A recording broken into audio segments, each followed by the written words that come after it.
18 by 9 aspect ratio screen, the fingerprint reader has been moved from the front and over to the back in the area that most people are pretty happy to have it at. And this ceramic fingerprint reader is one of the fastest on the market, as OnePlus claims, and you will be able to unlock the device in fractions of a second just by tapping the area. This particular fingerprint reader also lends the 5T a couple of other functions, like swiping down on it in order to bring down the notification drop-down, or to hold it in order to trigger the shutter while taking a selfie. Speaking of selfies, the 16 megapixel front-facing shooter is also used for their own brand of facial recognition. Setting up the face recognition is pretty simple enough, as it basically just has you put your face inside of the area in order to scan it, and it uses over 100 different points in order to make sure that it is your face in the frame. So far, it has been a really fast way of unlocking the phone. You just have to be looking at the device, and then when you hit the power button, if it recognizes your face, it will go straight into the home screens. It is comparable in speed to the fingerprint reader, but even OnePlus says that this facial recognition is not quite as safe as other methods of security, but it is a feature that makes it onto the 5T over the original 5. And you might always be looking at that screen anyway to enjoy the new display experience. This AMOLED panel comes in at 18 by 9 aspect ratio, although OnePlus does keep it at 1080p resolution. But there is plenty of room for work or play, as the 6-inch screen simply takes up more of the phone's face, making it better for a display-forward experience without making the phone itself any bigger.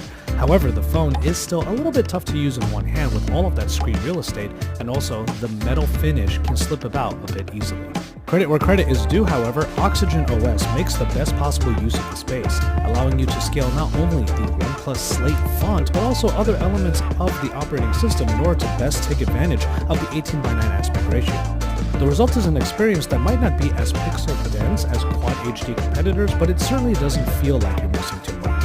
And of course, other features return as well, including a personal favorite like the reading mode that was introduced in the OnePlus 5 that brings a black and white look like an e-paper slate to the OnePlus 5T as well. But Oxygen OS does get some enhancements that make it feel like it's coming of age even after the original OnePlus 5. The design elements of the home screens, the dark mode, the widget safekeeping shelf, user-programmable accent colors, and even the app drawers have a distinct look to them that is very OnePlus, and they're even better now on the 5T.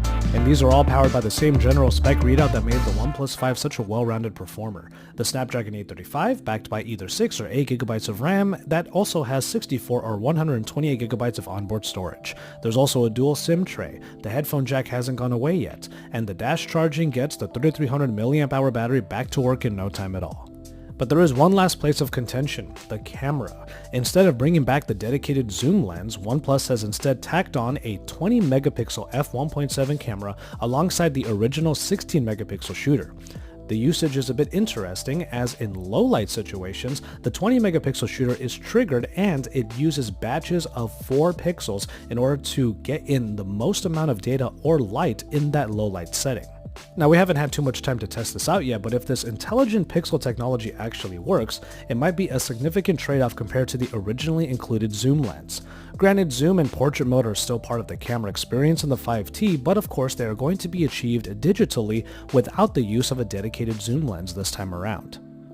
So as it stands, OnePlus continues to provide flagship level experiences in their own distinct style and flavor of Android, but the T variant was a little bit controversial last year because of the price hike.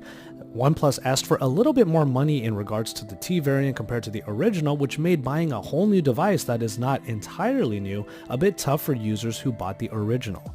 But for anyone that held out for the 5T, you'll be happy to know that you won't be paying a huge premium to enjoy the latest enhancements, as the OnePlus 5T will be priced at $499 for the base model. That's only $20 more than the original, and given all that OnePlus has added into the 5T, 20 extra bucks sounds fairly reasonable.